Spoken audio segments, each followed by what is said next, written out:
raised la kwaSanti and ngikhulele khona ngifundile lana yonke into ilana nje kwaSanti. So guys, please make sure that niyasifollowa, niyasilandela each and every way. Mina kufuneka nisubscribe guys. Sinithandani nyanyani. Lana intombi emhlophe lana uyayitshela wena.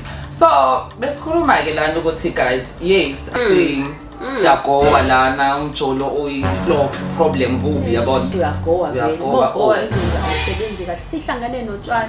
Yabona. Ungaginqa abafana. Condoms and stuff ukuthi bayivikele, and girls should bandla they should jova khona ngisho prep manje zazi vele ukuthi vele uma sowushayela amanzi amponjwana ubanteke enteke singane kabani lapho uzocabanga abortion mhlawumbe utholile esinanokuthi kade ukhuluma necondom lakho ziphase kahle uthi nje sheqe umdrop cousin ungadla